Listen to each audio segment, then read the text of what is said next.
when we looked at, and Tom had done those specs, and I just thought, this has to work. You kind of look at it and go, this is our product, that's 4-season aero, and then here's all of the things we consider to be the main competitors, and this is what they weigh, and this is what bearings they have, and this is what spokes they have, and these are all the specs that they have. It's something that someone else said to us a couple of years into the business, which was, why would you buy anything else?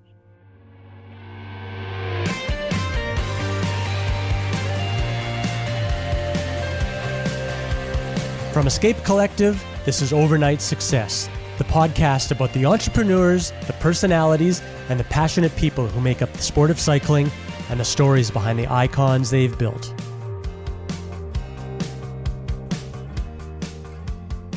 There's an undeniable truth that an overnight success takes about 10 years to build, not a single night, as the saying suggests. Almost no one comes up with a winning business idea all at once. And if you're not Peter and Tom Marchment or those around him who created the aftermarket wheel brand Hunt, you might be mistaken that they came out of nowhere. Tom and Peter are brothers who grew up riding in a small fishing village on the Isle of Man. And like most of us at the beginning, cycling was a way just to get around and a source of freedom. That progressed into mountain biking and then cross-country racing and road racing and then time trialing, as you do in the UK.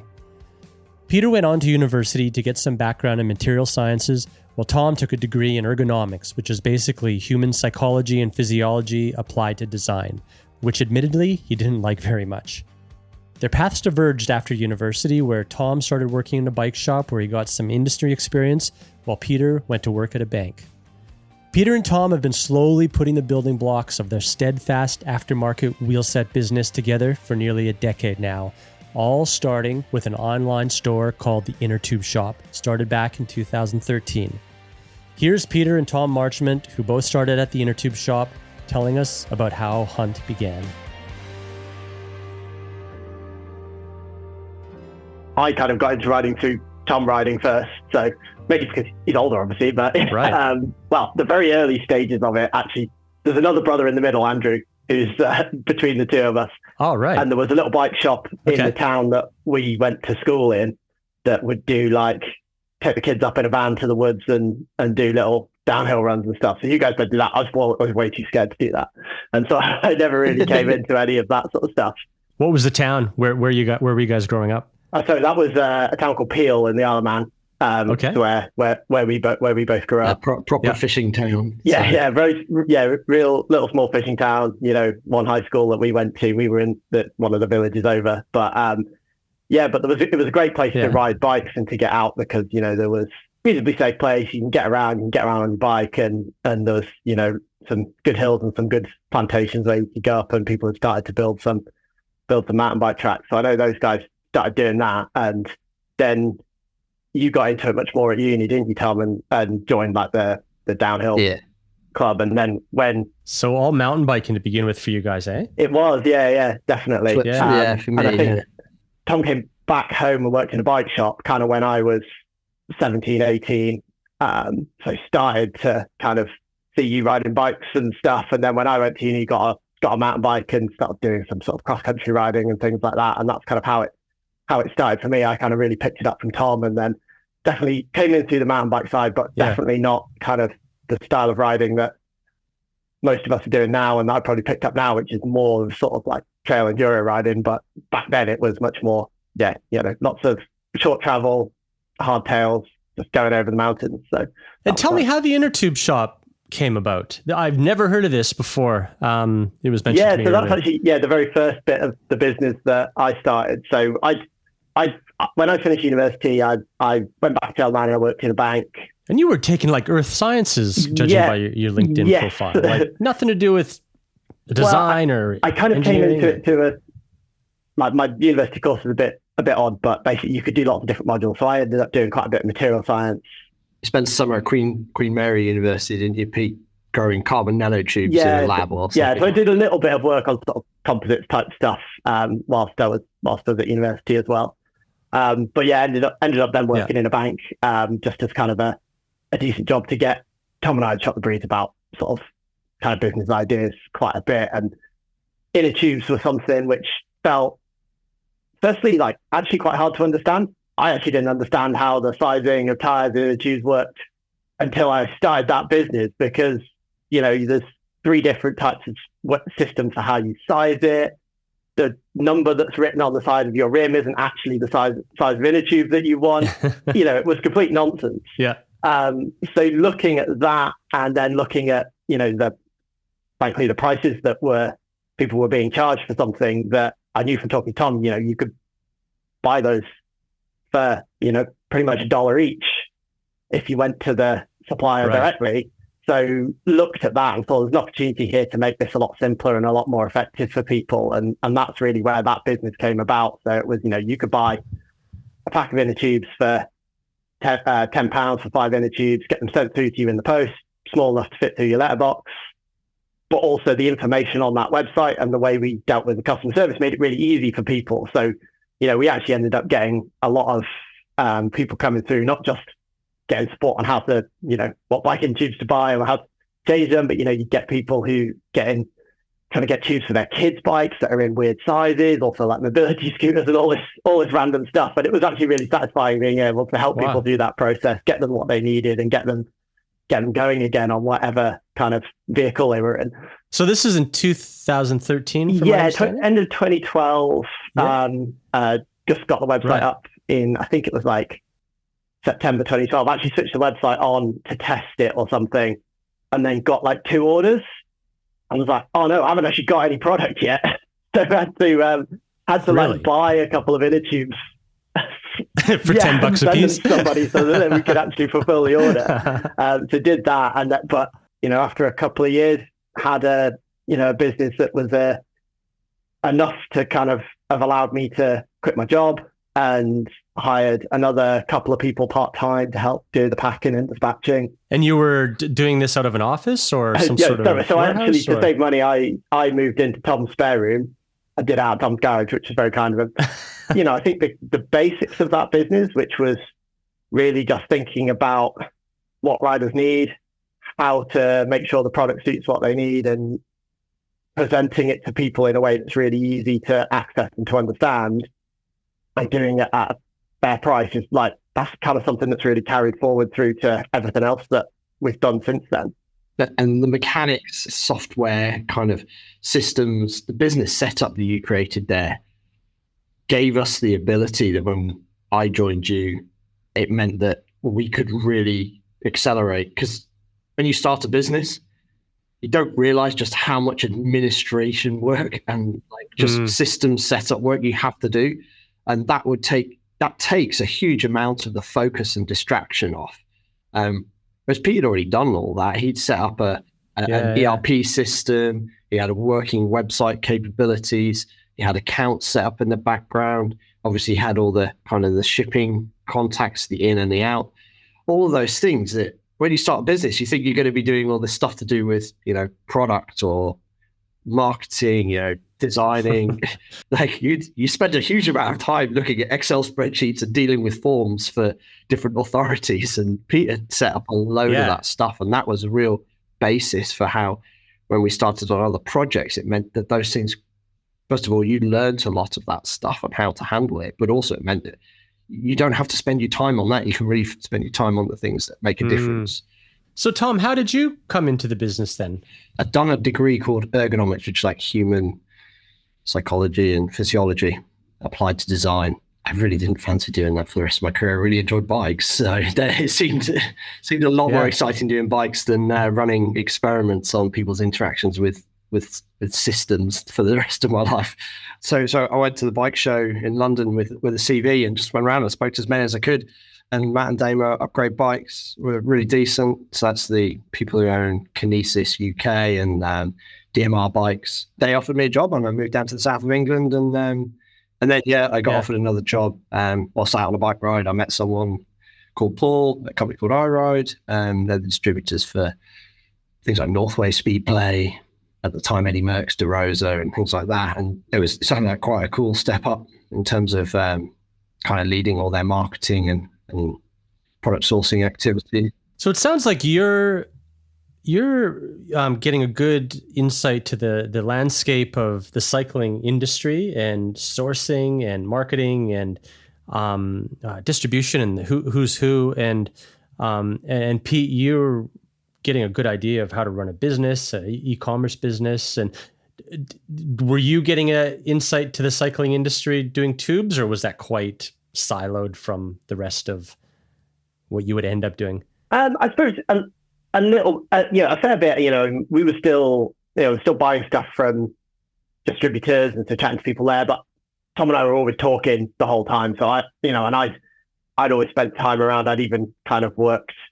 I'd done some work experience at Upgrade when Tom was there and worked in there. So I was always really aware of what was going on in the bike industry and kind of had this idea that maybe I'd go and work in that space at some point. And then, I think when we then started talking about doing something at a higher level and going into doing wheels, that was, we certainly saw that was a chance to really take the business forward to something that was, much more than just keeping the lights on, but you can actually build a decent business, but make some products that are really going to make a difference to riders and build something that can really be sustained and grow. Whose idea was it? How did the conversation start about maybe we should do some wheels on top of your inner tube shop business? I mean, effectively, my background involved quite a few different wheel experiences. So obviously at DMR, we sourced our own hubs, rims and wheels. So we knew a fair few of the different suppliers there. And we were also the Reynolds wheel distributor for the UK. But then also we had Fulcrum wheels. We had Token, who did wheels. We had 3T wheels. So there was a fair bit of knowledge of, what the customer would need and technical elements of the wheel building. And, I looked at that and I just thought, I knew what Pete was creating as a business capability. So I thought, I'll go and join Pete. We said we'd quite like to create a business that served riders really well with, and we use the term kind of devoted riders. It's not meant to be kind of elitist or anything. It's more about the fact that if you're devoted, you're someone who'll take the time to really research the product and probably rides enough and cares enough about that to really take the time to find out the information they need to make a good decision. Within that, we were looking and going, these riders, they can probably see the benefit, things like higher spec bearings, like triple butted spokes, but also they're probably someone who quite often will fit their own wheels, will do their own mechanicking. Generally, what was happening in wheels at the time was most of the way products seemed to be being created was there would be the halo racing level product that a brand has created. And that got all of the attention and all of the engineering effort and innovation. And then all of the other products that sat below that in the range that was cheaper was mainly made by taking features away from the top tier product. So it was a product that was created by taking things away rather than building it up from scratch. And that was how we wanted to do things completely differently. And that was what was so exciting and appealing is, like a lot of businesses in bike stuff, you kind of looked at things and went, what's the product that we want to ride for our own riding? I want to buy a wheel that's the best for all year round riding on a rim brake bike. I might then also have a wheel that's the best wheel I can buy for road racing. That's lightweight and includes, you just focus and go, okay, right now, how do we work and engineer, design, or select or specify each of the components of that build to match the purpose the best it can be? And the price ends up being the price. It's not a case of, we'll set a price, it has to be this price.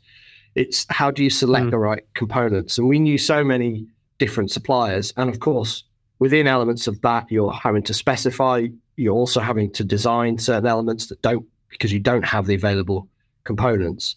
And then really building that out, much like, a wheel builder would, but what we're doing was for a group of riders with a specific purpose and then designing that wheel for them.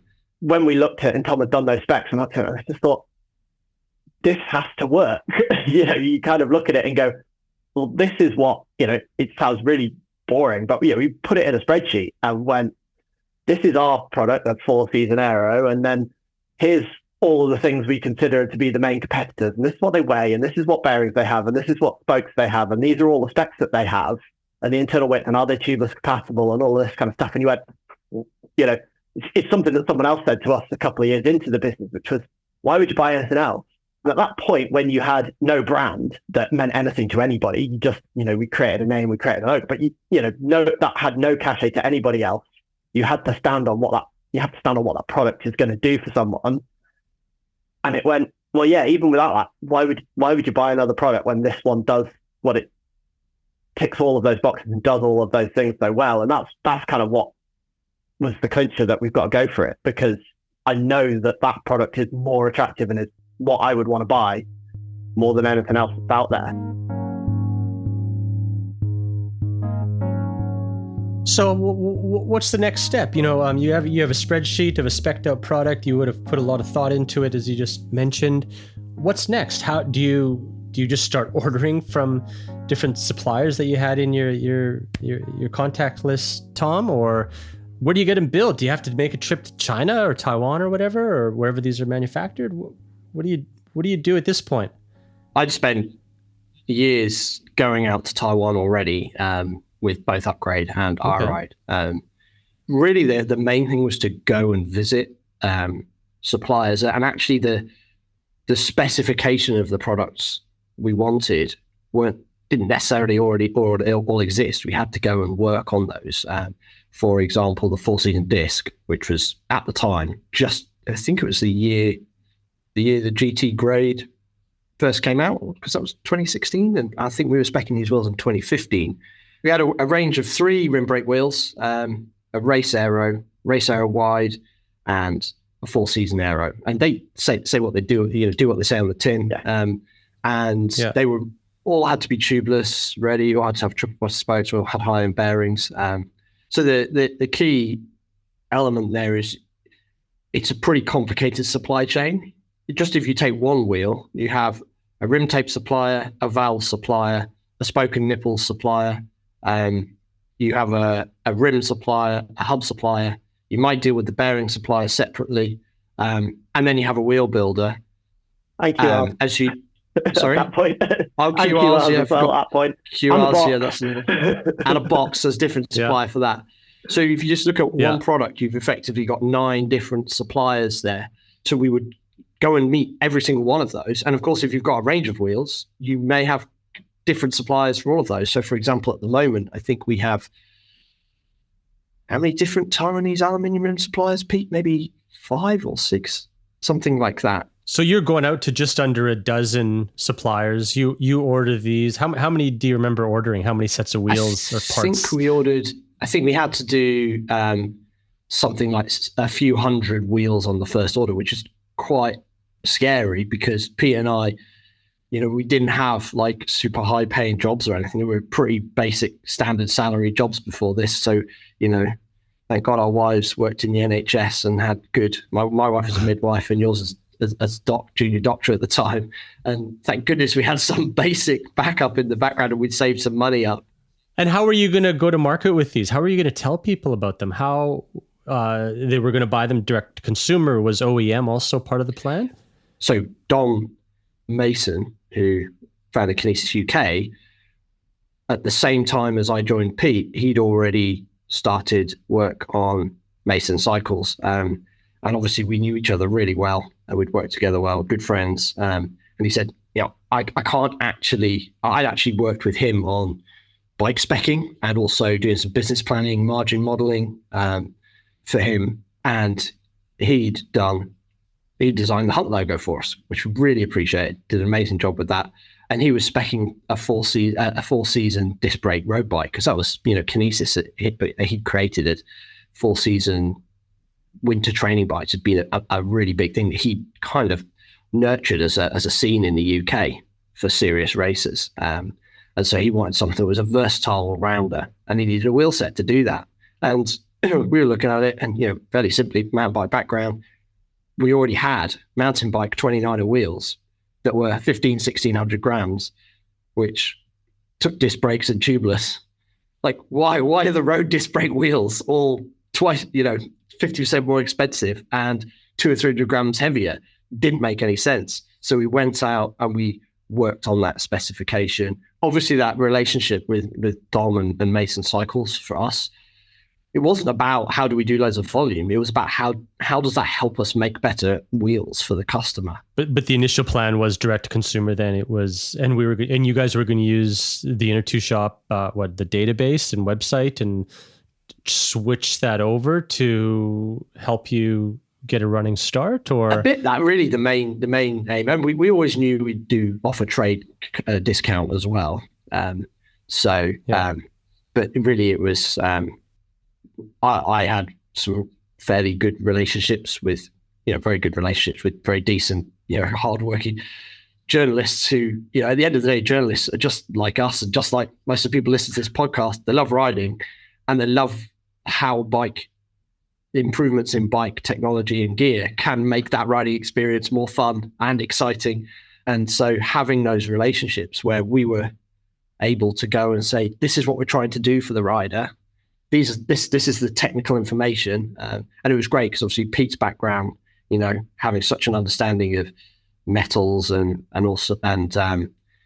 crystallized structures and interactions of how this spoke might perform better for this outcome, this rim alloy might be better for that.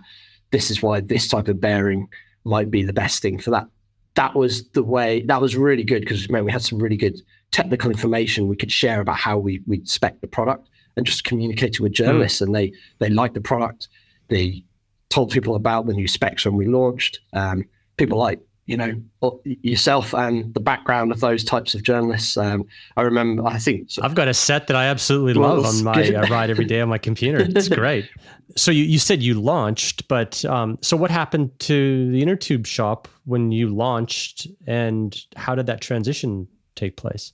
So we actually kept it running for quite a while afterwards. I think till probably maybe 2016-ish, something like that. I saw your Facebook page, and there was still updates and stuff. I think up into 2017. Yeah, we ran for quite a while because it was good business, and it was providing an important income stream, and it was doing still competing well in that market. And then we closed it down in the end. One, we had fairly limited space, and then the tubes took up a lot of space.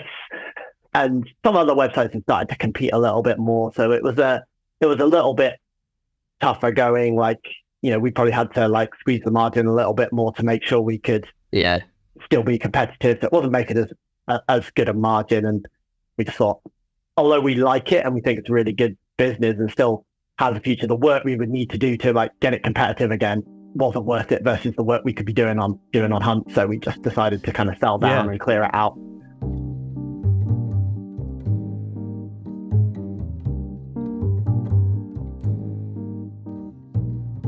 And how did the name Hunt come about, and what were some of the other ones that you were tossing up at the time? I'm glad you've asked about names, because coming up with names for stuff feels to me one of the hardest bits of creating a new product or a new brand, which is why all of the Hunt product names are so descriptive. That's why it is race zero wide, partly to help the customer understand what that is for. That is definitely part of it. But also because trying to come up with actually a set of names for every different product just takes so much time and it's so frustrating. The essence we were trying to capture was the idea of hunting or searching through all of the details of the product to make it the best that it can be. Going right down into the tiniest little specs of the material you use on the springs for the QR, that you're using a stainless steel instead of a standard steel so that you don't get rusty QR springs, which I've had on so many wheels that I've had over the years before we started this, that that was a frustrating thing. So it was that level of little detail that we were looking for. I think at one point we were settled on Strive, and then I did the old trademark search and realized that there was I was like, I can't even have a bike called the Strive, can't do that. Okay. And then I think Saurus.com on Strive, and then Hunt came up, and I was like, oh yeah, that was cool, and we chatted it. Tom and I chatted it through, and felt like it could be an English surname. A lot of people thought our surname must have been Hunt for a while. Yeah. And the funny thing I think with brand names is you think so much about them, and then actually the name becomes defined by who you are as a business. rather than the other way around. And it's only really for that very first part where the name defines your business, and afterwards your business really defines your name. And so you can come up with the best brand name in the world, but actually what matters is how you run your business and how you create your products and how you look after your customers. Yeah. That then defines how people will feel about that name. Hunt are best known for their wheels, of course, but after years of my interactions with people within the company, their emails were always signed off from the Rider Firm identity. I never really thought too much about it until I was researching this podcast and found out that the business was actually an umbrella that included many other product lines and brands other than wheels. We're talking about various apparel brands, a gravel bike brand, and even a mountain bike.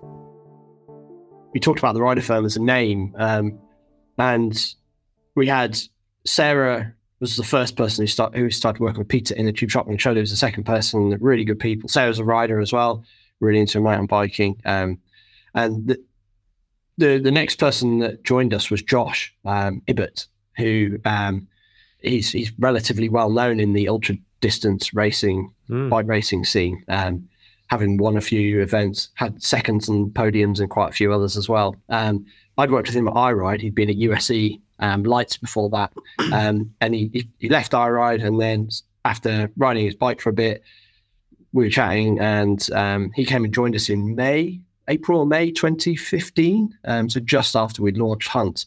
And then he actually rode the TCR, the Transcontinental race, his second time. He'd got second the year before when he was still working at iRide. He was using our wheels, which was really great. And he had obviously we had a really good relationship with Don Mason, so he rode a Mason bike. And he won the Transcontinental race that year, and that was really good. And that was also another element of one of the ways we started out. The fact that we were all trying to be like that, to have that passion, that excitement, and be in depth with the product. And so, people like Josh talking to us about what they're seeing right at the kind of the cutting edge of riding, and that's why we came up with the gravel wheel set in 2016, when specific gravel wheel set when other people weren't really thinking like that. It's just higher spoke counts, wider rim, make sure it's tubeless cut, make sure it's got durable, well sealed bearings, and just little details like that. Really there weren't that many wheels out there like that. Well, the Transcontinental race, the TCR, is, I guess, relatively niche, but in that world, it's a big thing. Yeah. And to win that would have been a big thing for you guys, I imagine. That would have been a huge testimonial. And in that community, did you feel like you got traction within that community and legitimacy and street cred quite quickly after that? Or how did that result? Definitely. And, really, really appreciate Josh being a part, and he still works with us. He is effectively full-time at his ultra racing now, but he still works with us a couple of days a week, helping communicate about that area and brand manage we call it beyond riding, which is that kind of sector of riding. So ultimately they need slightly different product to what's out there, different bikes, different wheels. And, people like Apogura have obviously done an amazing job of serving that market. And you do loads of that type of riding now, don't you, Pete? You don't do the events, but you and Deepti go out and do, quite a few adventures. You've you did a massive New Zealand adventure a few years ago, didn't you, where you went out into the wilderness for several days? Yeah, we do. I mean, that's kind of our not all of our holidays, but our main holiday is going riding, which is really nice.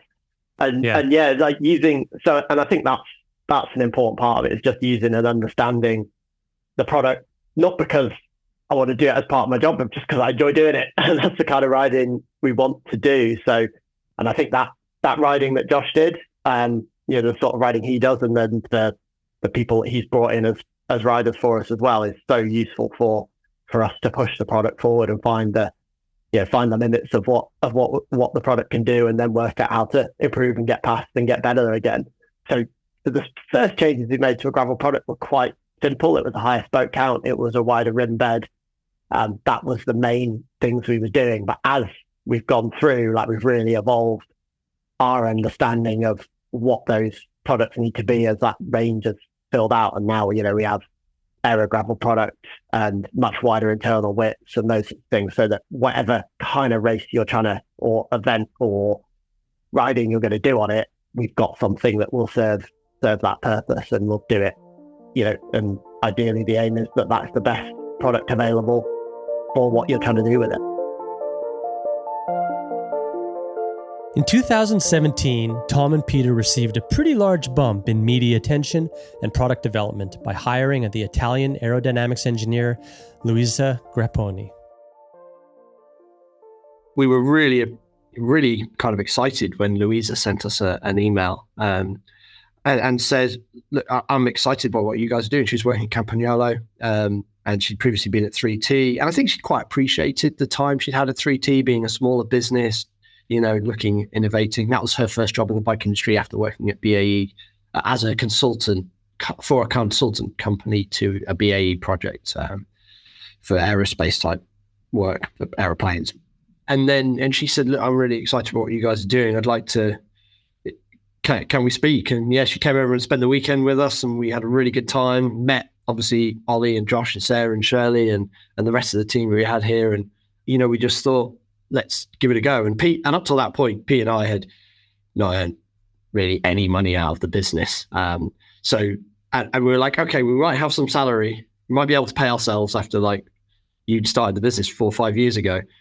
But what we'll actually do is we'll cut that pretty much in half and pay Louisa some of that and then take some more money out of the business. And we go, right, let's do this, because we thought there's a really good opportunity to really go to that next level. Because we looked at, people like Zip rightly had gone, aerodynamics is a hugely important part. And obviously we had some relatively aerodynamic wheels in terms of depth, in terms of spoke selections, but we hadn't really had the capability to really go, okay, it's a big investment to try and learn that knowledge that delivers a faster wheel.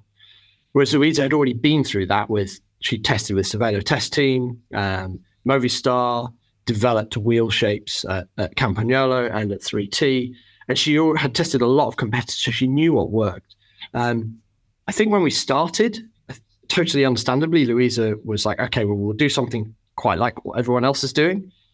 And then we sat down and had a conversation and said, okay, well, imagine if we did something that was completely different, as in you've got no restrictions. You don't have to do what the distributor will accept or the bike shop will buy because it's not scary. What would happen if we did that?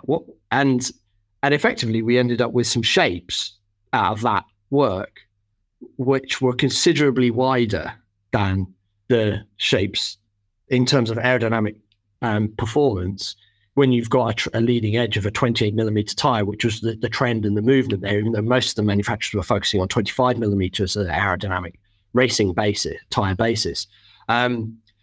What should the following shape be from that tire to maximize aero performance for a bicycle racing wheel and tire combination?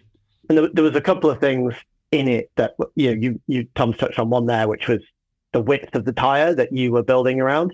And we'd seen from our conversations, actually from our partnership with a UK professional team, which was Canyon DHB, their riders had all starting to ride 28 mil tires on crit races and stuff. So we knew that they were seeing the benefits of that. They were like, right, well, we could optimize this around 25, but actually we think 28 is the right way to go to optimize this, which now hopefully seems like it was the right call. But the other thing was that we were focusing on a disc brake product as well.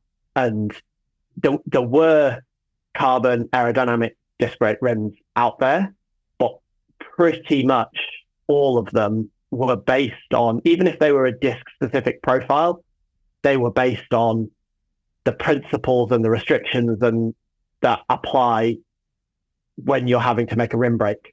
And when we took that restriction out and really focused on making a disc brake product as fast as it could be, we could make something that looked far different and was much wider and at a much higher point in the wheel depth. And we sat, that was on the first weekend Louisa came over, we were having this conversation and we kind of all got together and went, yeah, there's a real opportunity. It was a meeting of minds, and we really a really creative discussion, and there's an opportunity here just for the first product that we could do. There's a whole load of things we could go and get started and that we went on to work on together. But it felt like straight away we're like, this is something we can do. This is a wheel that we can do that we think can be the fastest wheel in the world for what it's supposed to be used for. And that's what we ended up doing, which was really fun. and was a really enjoyable project to have taken through. And we were effectively, everybody else's wheels were under 30 millimeters wide at that point, and we came out with a 34 millimeter wide wheel. Because aerodynamically, that was the best wheel, especially once you took into account the different wind average drag. We used a Mavic wind average drag that, looks at the different yaw angles you're likely to experience on a general road race ride. But that means that we were using effectively an independent measure for that, which was really important to us. We were the first people to release that. And then we did get an order from Specialized in Morgan Hill off our first batch on the website. So we did actually send them an email and say, hi, thanks for ordering the wheels. No problem, we'll ship them to you. Now, I think they were already working on something, but about 10 months later, they released the Roval Rapide with a 34 millimeter front wheel, which is... Do they not even try to hide that it's a Specialized order? No, they didn't, which is, I think, I suppose if you're going to do it, they, just try and be open. We thought we might as well send it because they could only order it from someone else without putting Specialized on it. So we might as well we let didn't them see have any it. point stopping them having it. And so obviously, a load of their riders went on and won huge stage, events on their wheel, which is, to be honest, we respect what they do.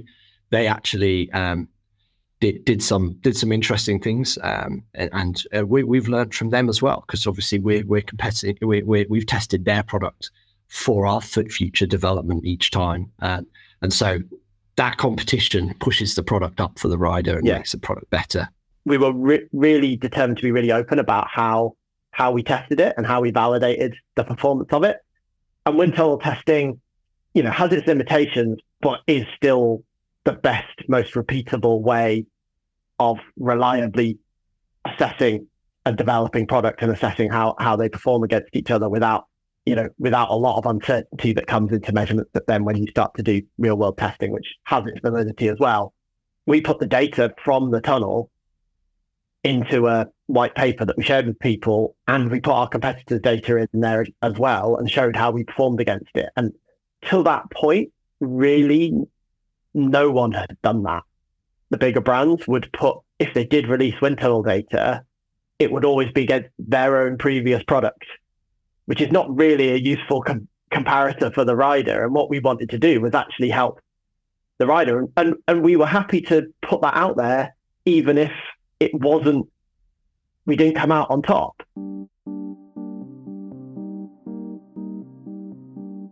This podcast is fully funded by our members at Escape Collective. In fact, all of our content on our website and our podcast network is 100% supported by our members who believe that cycling media should be independent from the sport and industry we cover, and that we should exist to serve you rather than live or die by our ability to be a platform for the sole purpose of selling you more stuff. If you enjoy this podcast or any of our other work and believe in our mission of independence, please go to escapecollective.com/join and become a member today. Thank you for your support. I find it fascinating that I didn't know you guys did a gravel e-bike, and arguably the first or one of the first out there in 2017. Yeah. No. Yeah, we 2018. Yeah, we were obviously, as we've just discussed, gravel bikes only really started to exist in 2016. I think it was 2016 the GT grade came out, maybe. But effectively, we saw that going out and riding with, whether it's with your friends, with your family members, or whether you're going to work, whether you're going to the shops, we felt that there really is an opportunity for riders to get in cars less often and get out on their bike more often. And we felt that something that encouraged people to, instead of riding their bike to work 2 or 3 days a week and then using the car, the others, because they were tired, something that allowed them to do that 5 days a week that used effectively a lot less CO2 and get you out in the outdoors and exercising 4 or 5 days a week, or going on that ride with your friends, even though you hadn't been able to do as much training as they had. And we felt that gravel was an area where that could really help people. And we felt that over time, there's definitely an area we felt it was only going to become more popular for people And we were the first people in the world, as you say, to offer an e-gravel bike. And I think we were featured on German television after a Eurobike show because of that. That feels like a big investment. Is it as big as I'm thinking, or was it actually quite straightforward for you guys? I think probably Pete and I have been a little bit naive in terms of the cost of time and the cost of other people, in terms of good people, but you bring them into the business. But that does you have to focus and put effort into that. So I think that's probably something we've learned over the last 3 or 4 years that we probably didn't know in 2017, 2018. We did. We tried to be pretty lean in terms of, and I think we were pretty lean in terms of the investment, the cash investment you have to make on sampling and product development, that side of things. We'd always been aware of that. But what you do is it does take it a lot of time from what you're doing that you have to be focused on.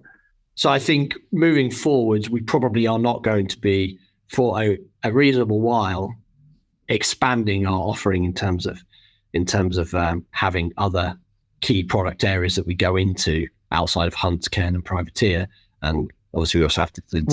let's talk about Privateer. When was Privateer launched? This is another 2020. This is another thing I didn't even know you guys did. Another bike and a full suspension mountain bike to boot, right?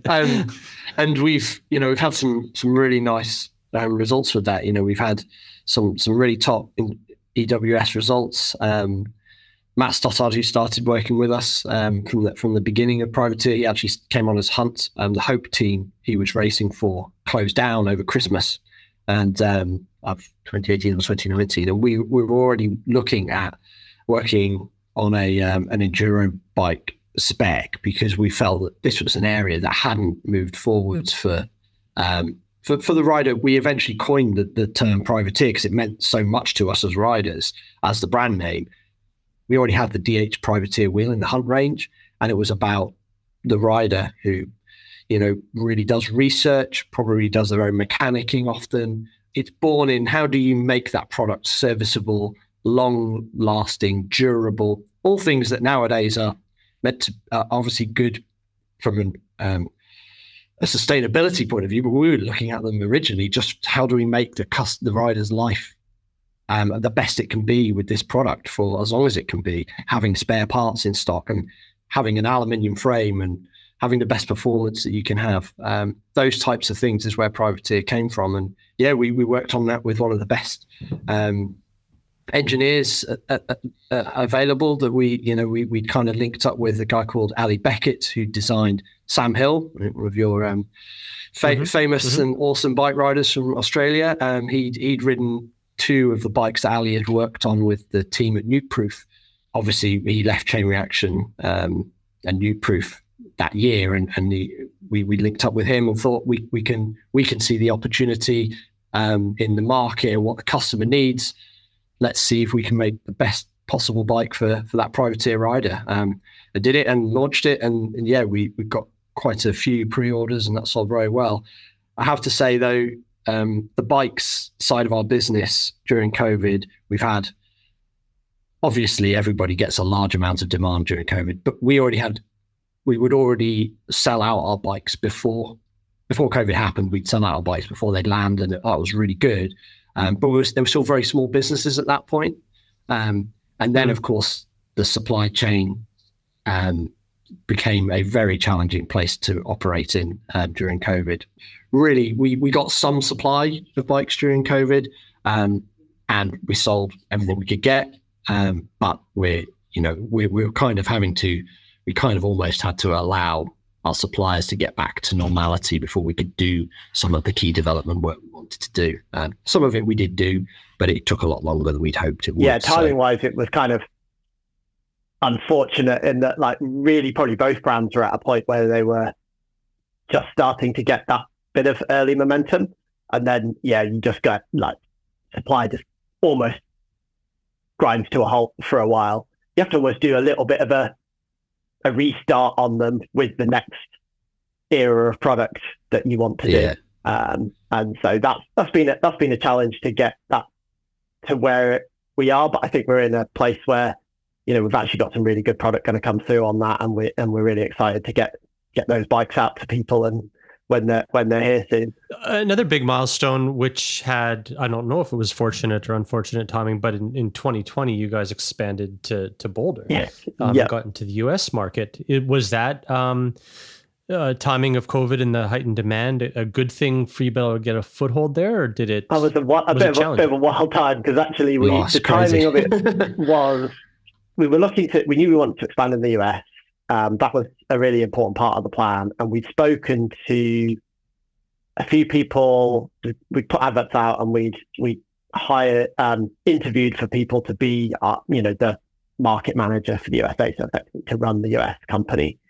And we'd settled on a guy called Sam Johnson. We hadn't fully made like a final offer, but we're like, you're the preferred candidate. So we set this up, and then we had this trip planned over in March 2020 to go spend a couple of weeks. We were going to go to the Handmade Bike Show in Dallas. We'd gone to an event in North Carolina, and then we were going to go to Boulder to meet Sam. We did the event in North Carolina. We flew out over, and I was sort of saying, this looks starting to look a little bit sketchy here. I'm not sure how this trip's going to go, And we took the flight from Charlotte to Boulder, to Denver, and I think we landed and thought, well, let's can the rest of the trip. NABS has been cancelled, so we're not going to go to that. We'll have to skip this other bit of the trip, so we'll rebook a flight for like 3 days time, and get home. Then we got up the next morning and we're looking at the news and we're like, I think we need to book a flight home tonight. Wow! But we got to a bike shop in Boulder with Sam for an hour and a half to like just meet face to face. So we were planning to spend like 3 days with him, and we got an hour and a half together. Yeah, but really we knew he was the right guy to be working with. And I think we got home, and then we're just dealing with just like total chaos. Like, offices had to be shut down. Everyone's gone home. We're on a Zoom call with everybody, working through all that. It was, and then you have the thing that went into lockdown, and just like sales went in half overnight. Yeah, this was you asked us about some of the hardest times, and total panic. all of like the responsibility you feel to the people that you bring into your business is just huge, and the hardest times are when you worry that you can't pay people. The hardest times are when you are looking at the cash flow and trying to work out, and that's happened several times, and that was the scariest time, because there was just no answer. And we'd never seen anything like that. You see times where your sales aren't maybe what you would expect, but just like overnight they were cut in half, and we just thought. Did you fear for the business at that point? Yeah. We literally we thought, we've got 6 or 8 weeks of this that we could survive with sales at this level, because we're just stuck. And this is what should have been our best sales period of the year, because March, that's for us. Spring is when we do the best. And so that was, we spoke to Sam and sort of said, don't think you should probably take this job. I think you should probably stay with your job in Shimano. Yeah, but I really, and I was like, Sam, you've got 2 kids. You should not be taking this. We're not going to take the job offer away from you, because we wouldn't want to do that. But do you really think you should be leaving Shimano and coming to work for us at this point in the economic world and COVID world? And we're like, and he said, guys, I really believe in what you guys are doing. So massive appreciation to Sam J. For going with us on that, but yeah, I'm going to be honest, I was crying quite a lot looking at what the outcomes might be, and it sounds silly and like over the top. It's only a business, but you care about the people who work in your business, and obviously 4 or 5 weeks later, it's completely different and going in the other direction, because everybody had started riding their bikes. Still around that ride for 3.5 years, and we're still on that, and we're on the tail end of that ride now. Of that ride still. It's been, that whole journey over the last 3 years has been quite an experience.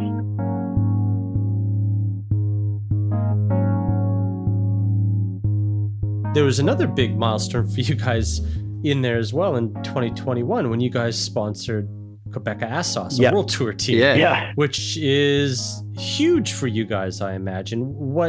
How did that come about? Why did you want to do that? And it was massive. I mean, where did it go? Yeah, Louisa had a contact an Italian through her Italian cycling network, and she said, these guys are up for, obviously they'd been on Envy that year in 2020, but things were changing, and we had a chat with Doug Ryder, and we thought, this is something we can do. We have the limitless wheel. We have some of the best aerodynamics and engineering. We have a capability. We had a product team and engineers that we could really serve them. And we always look at the way we support our pro riders in the same way that we look at our end customers. We have to provide that extremely good level of customer service and technical backup, because we want them to be happy in the same way that we want our end customers to be happy. And so, we went with it. And it's obviously a relatively big commitment. But we really felt like we could deliver them some wheels that could perform extremely well, and they were very pleased with them. How many sets of wheels do you have to provide a World Tour team like that? It's a scary number. I won't necessarily go into too much detail, but and it's not more than free you might either. think. Yeah. So was this something that you saw a return on, and this was very strategic and would give you street cred in the market you wanted? Or was it getting excited like a lot of people do about a World Tour team wants to work with us? What was... I think it's... Or was it a bit of both? I think there's a lot of intangible benefits from A, what you learn, and B, the excitement you get as people in the industry, the whole company. Everybody in the company feels a pride at being able to serve a team like that with great products in the same way that we do with our customers. And, it was hard because it was during COVID. So you couldn't actually really travel that much.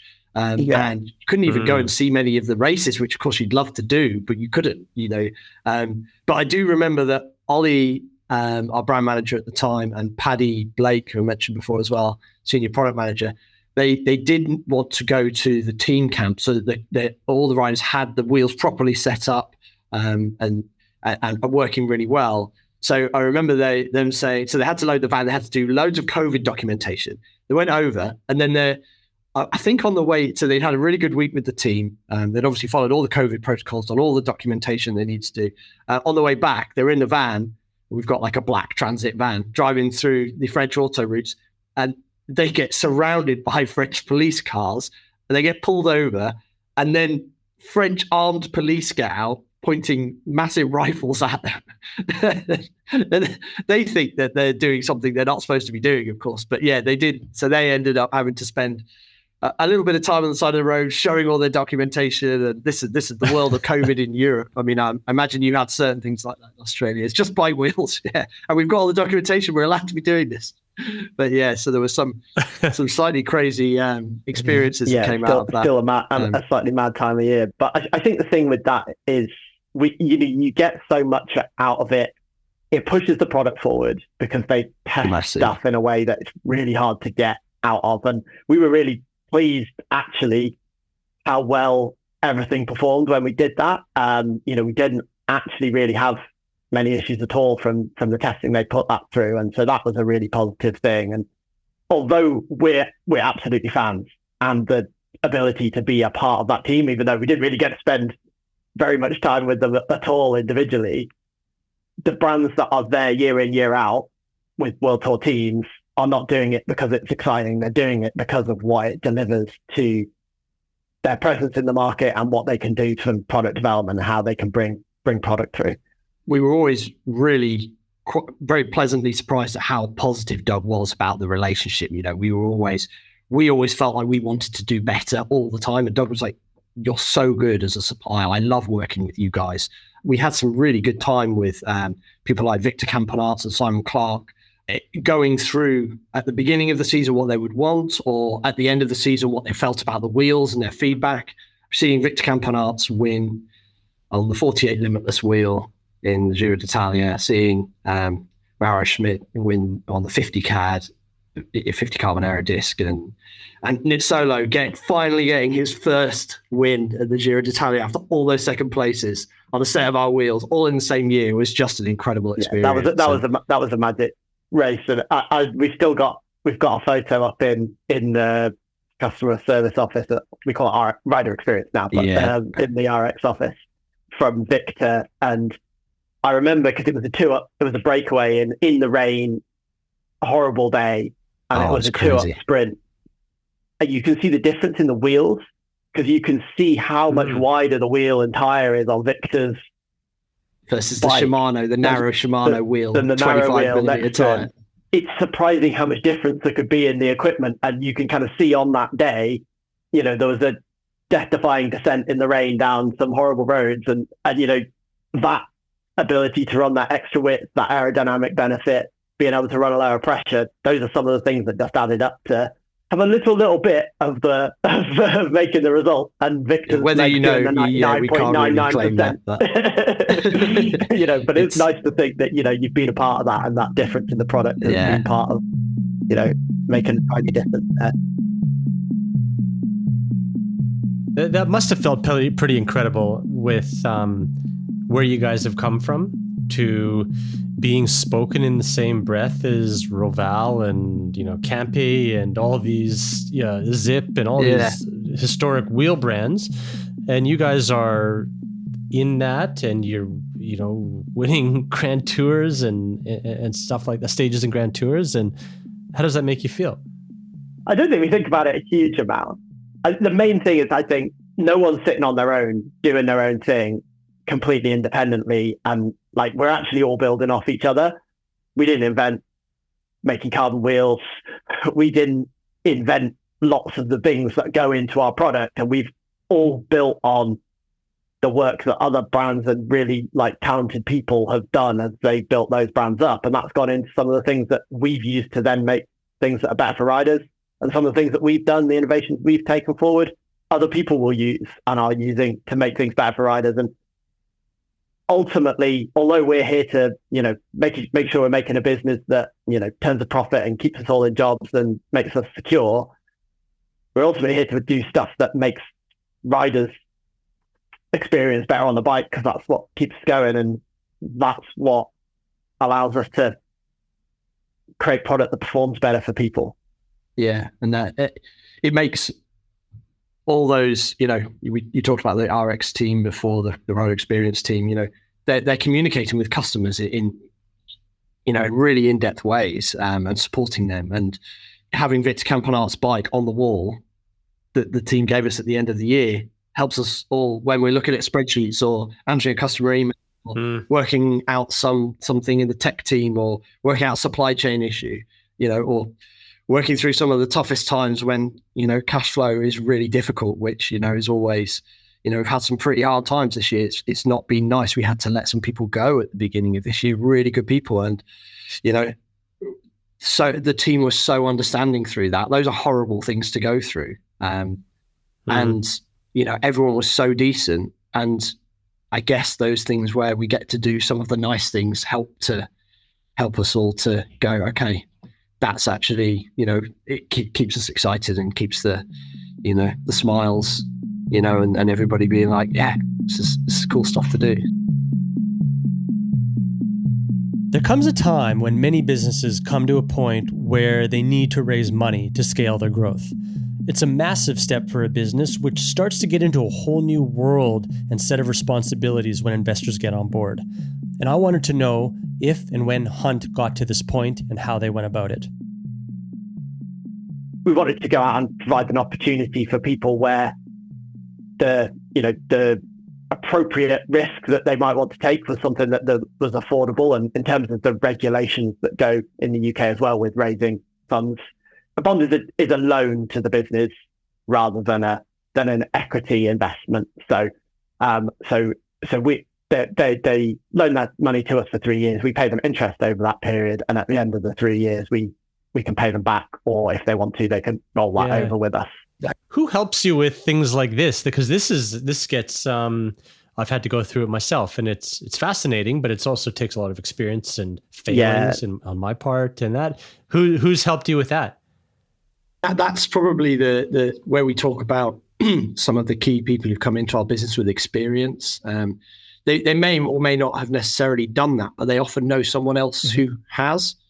And that's where we get that kind of, so it's, we've got a guy called Daniel Gilbourne who was the who ran a company called the Cycle Scheme in the UK, and he was one of our very first customers for wheels, and he also bought a Mason bike from one of the very early Mason bike deliveries, and he's always been a really good like guide for us to help us through things.